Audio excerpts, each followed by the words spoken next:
Hello, my name is Ogechi Ogu, the Deputy Director, Prawa, Nigeria. The pandemic, the COVID-19 pandemic, came with a lot of challenges and nations were taking unawares. As a result, there were different responses from different nations, but I think most nations were united in using the justice system to respond to these practically health issues. What it meant is that countries like mine, Nigeria, had to make regulations and laws to help curb the spread of the disease. The implication of this is that some people were disproportionately affected by these laws because the laws limited the movement of people, and there are so many persons within the country who earn their daily bread by going out every day to do menial jobs, to do petty trading and things like that. So it was a big challenge because they were placed between being killed by the pandemic or being killed by hunger.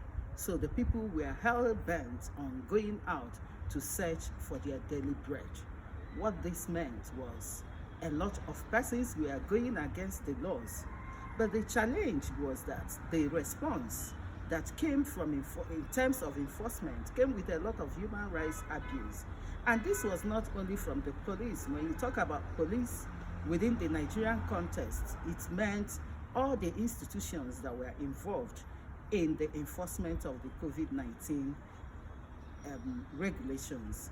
And most of these states within the country made their own laws and equally formed like a joint task force to engage in ensuring that the laws were implemented and enforced.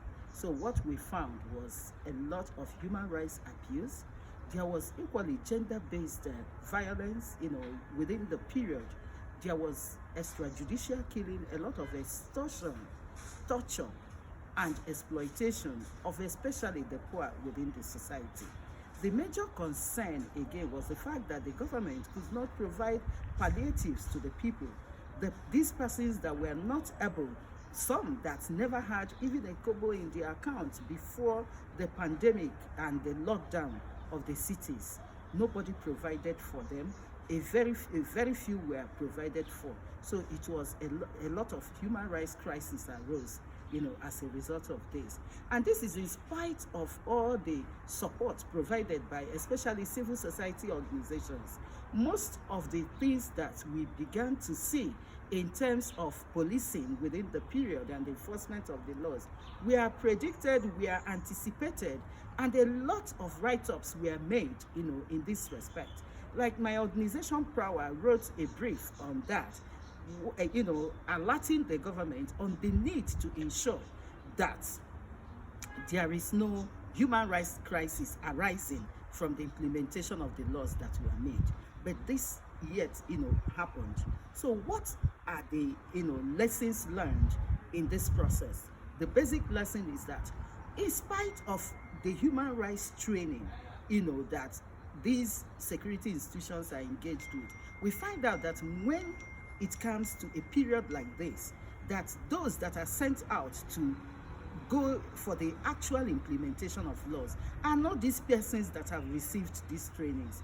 And going forward, the recommendation should be that in this type of engagement with the civil society, efforts should be made that those that must lead on this are those that know the human rights principles and standards that are required in the engagement with citizens.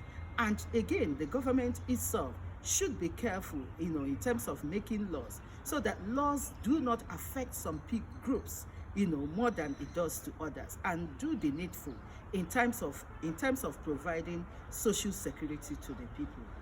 We thank you.